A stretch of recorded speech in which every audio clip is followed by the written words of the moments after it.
اور پلٹ کر کے جب واپس آئے تو اپنے بابا سے کہتے ابا جان بہت پیاس لگی، اس لیے کہ مولا حسین خیمے کے باہر کھڑے ہو کر یہ منظر دیکھ رہے تھے کہ میرا شہزادہ کیسے لڑ رہا۔ ایک باپ اپنے بیٹے کی کارروائی کو اور کارگزاری کو دیکھ رہا تھا۔ جیسے ہی شہزادے نے کہا ابا بہت پیاس لگی، تو آپ نے کہا بیٹا پانی پلانے کے لیے تو اس وقت نہیں ہے، البتہ جو ہے نانا جان کی ایک انگوٹھی میرے پاس ہے، نانا جان صلی اللہ علیہ وآلہ وسلم کی ایک انگوٹھی میرے پاس ہے، وہ انگوٹھی اپنے منہ میں رکھ لو، تم کو کچھ تسلی مل جائے گی۔ اور اس کے بعد پھر جو ہے اللہ اکبر، غازی حضرت شہزادہ علی اکبر منہ میں نانا جان کی انگوٹھی رکھ کر پھر گئے، پھر کہا حل من مبارز، کون میرے مقابلے کا ہے بھیجو۔ اب کی مرتبہ جس وقت مبارز طلب کیا تو پہلے سے پلان ہو چکا تھا، ایک کام کرو مقابلے کے لیے بھیجو۔ تو مقابلے میں کون جائے گا؟ تو اس زمانے میں 10,000 جس کو تنخواہ ملتی تھی حکومت کی طرف سے، وہ پہلوان جس کا نام طارق تھا، طارق شام اور یمن میں اتنا بڑا پہلوان نہیں تھا۔ طارق کو کہا تو جا۔ طارق نے کہا یہ بچہ ہے میں اس سے نہیں لڑوں گا۔ وہ کہا ابھی تو نے دیکھا کوئی مقابلے میں جاتا نہیں، نامردو تم سب، تمہاری عورتیں بیوہ ہوگی، تمہارے بچے یتیم ہوگے، جاؤ۔ تو جیسی طارق نے کہا دیکھ اگر میں جا کر کے ہم شبیہ پیغمبر نواز رسول کو ختم بھی کر دوں تو آخرت برباد میری ہوگی۔ ان لوگوں کو یہ احساس تو تھا آخرت برباد ہو، لیکن دنیا کی لالچ میں اتنا ڈوب گئے تھے، بہت بدترین ہے دنیا کی لالچ۔ دنیا کی لالچ اندھا کر دیتی، بہرا کر دیتی ہے۔ یہ آج جو دنیا کے اندر جرائم اور پاپ ہے وہ دنیا کی محبت کی بنیاد پر ہے۔ دنیا کی محبت جب اہل بیت کا غدار کر دے، قرآن کا غدار کر دے، رحمان کا غدار کر دے، یہ دنیا کی محبت ہے۔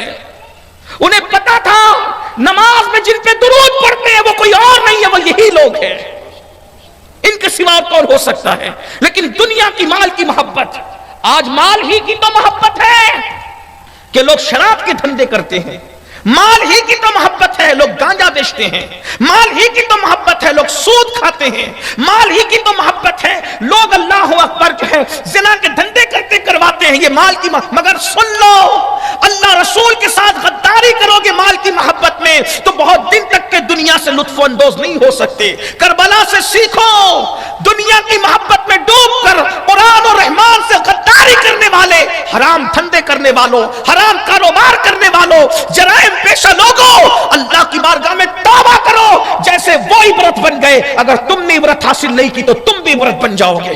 بہنوں سے بھی کہتا ہوں دنیا کی محبت میں نفس کی خواہشات کے لیے بے پردہ نہ گھومو، جرائم کی طرف نہ جاؤ، حرام کاموں کی طرف نہ جاؤ۔ ذرا غور تو کرو، کیا یزید کے گھر کی عورتوں کا ذکر منبر پہ ہوتا ہے؟ نہیں، عیش کرنے والی عورتوں کا ذکر منبر پہ کوئی نہیں کرتا۔ فاقہ کرنے والی متقیہ سیدہ زینب کے ڈنکے پوری دنیا میں بجائے جاتے ہیں۔ منبر پر کسی کی ماں کا نام نہیں لیا جاتا، حسین کی ماں کا نام منبر پہ خطبے میں لیا جاتا ہے۔ اس وقت تک خطبہ جمعہ پورا نہیں کیا جاتا اس شاہ کے یہاں جب تک کہ سیدہ فاطمہ الزہرا، ورنہ سیدہ کے علاوہ اور بھی کوئی عورت ہے، ارے ساری عزت والی عورتیں سراخوں پر ہیں، لیکن اللہ اکبر اتنے بڑے بڑی ہستیوں کے ساتھ جس کائنات کی خواتین کے اندر سب سے بڑی ہستی کا نام جمعہ کے دن منبر پہ لیا جاتا ہے اسے فاطمہ بنت محمد الرسول اللہ کہتے ہیں، جس کے گھر میں 3 مہینے تک چولہا نہیں جلا، جس کے چکی چلاتے چلاتے ہاتھوں میں گڈھے پڑ گئے تھے، جس کی چادر میں 17 پیون تھے، 16 تو کپڑوں کے پیون تھے، ایک پیون اونٹ کے چمڑے کا لگا ہوا تھا۔ بتایا کپڑوں کی اہمیت نہیں ہے، کپڑوں کی اہمیت نہیں ہے، قیمتی گھروں کی اہمیت نہیں ہے، قیمتی کھانوں کی اہمیت نہیں ہے، اہمیت اس کی ہے کہ تقوی کی وجہ سے کون اپنے اللہ کو راضی کرتا ہے، کون اپنے اللہ کو راضی کرتا ہے۔ اللہ اکبر۔ حضرت شہزادہ علی اکبر کے سامنے جب طارق آنے لگا تو طارق نے کہا اگر نواز رسول کو شہید کر کے اپنی آخرت بھی برباد کروں تو تو دے گا کیا؟ تو اس ظالم نے کہا موصل کی حکومت، تم جھوٹ بولتے ہو، قسم کھاتا ہوں موصل کی حکومت دوں گا۔ کیا ثبوت ہے؟ میری انگوٹھی لو، موصل کی حکومت دوں گا، دلواؤں گا۔ عمر صاحب نے کہا ٹھیک ہے میں جاتا ہوں۔ جیسے ہی گیا شہزادہ علی اکبر نے ایسے زور کا وار کیا اس کی کمر پہ، 2 ٹکڑے کر دیا۔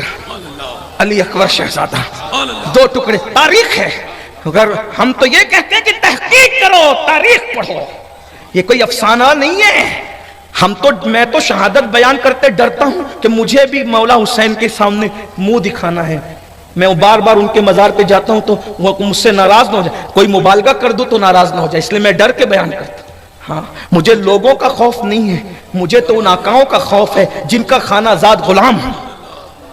شان گھٹے تو جرم مجرم, اور مبالغہ ہو جائے تو مجرم. بہت تلوار کی دھار پہ چلنے کے برابر یہ شہادتیں پڑھنا.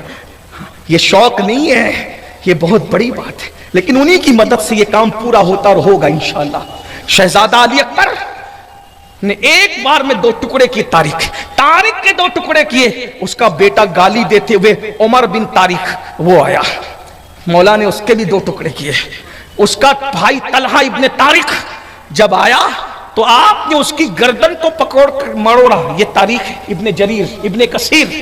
کیا طاقتور 3 دن کا بھوکا پیاسا جوان ہے, لڑ کر کے واپس جا کر کے انگوٹھی منہ میں لا کر کے چوس رہا ہے اور گردن پکڑ کے موڑ دی ہے اور وہ مر گیا ہے. آپ غور فرمائیے, خاندان علی کا گھر بھی کیا گھر ہے کہ اس گھر کا ہر ایک بچہ جہاں پیدا ہوا شیر خدا معلوم ہوتا.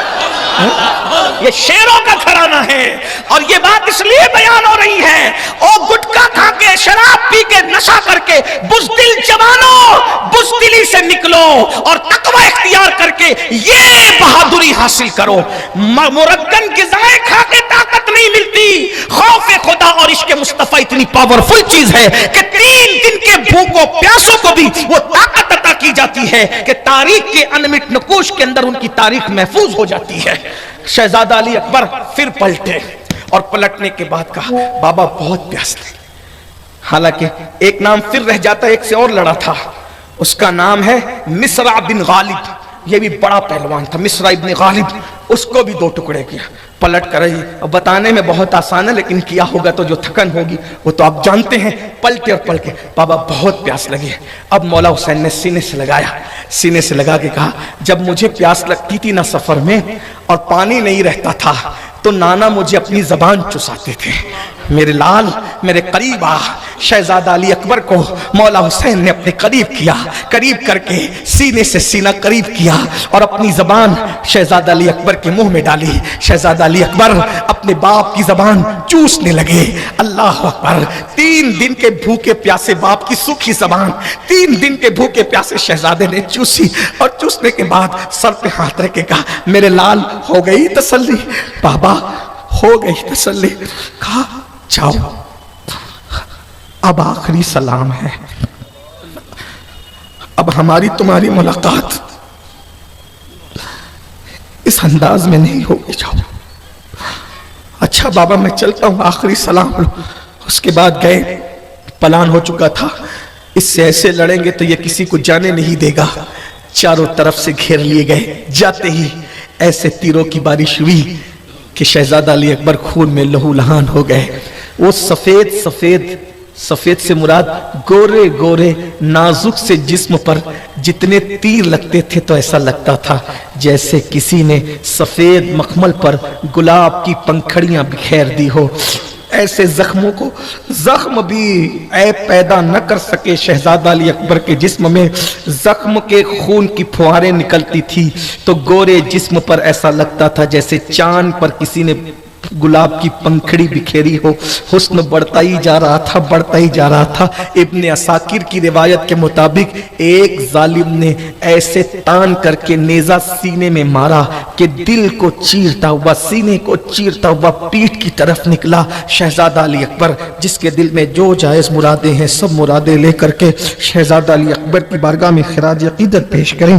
شہزادہ علی اکبر جیسے اللہ اکبر سینے میں, سینے کے بعد دل پر اور پیٹھ سے نکلا نیزہ تو امام علی اکبر گھوڑے سے زمین پر آئے. آواز لگائی بابا میری مدد فرمائے, بابا میری مدد فرمائے. یہ دیکھا اور دیکھ کر کے آپ دوڑ کر کے میدان میں گئے. تلوار چلائی, دشمنوں کو ہٹایا. ہٹانے کے بعد وہ چاہتے تھے کہ شہید کر دیں شہزادے کو, لیکن اس سے پہلے مولا پہنچے. پہنچنے کے بعد مورخ لکھتا ہے کہ شہزادے کے پاس پہنچے, سینے کے اندر نیزہ دل کو چیرتا ہوا پیٹھ کی طرف نکلا ہے.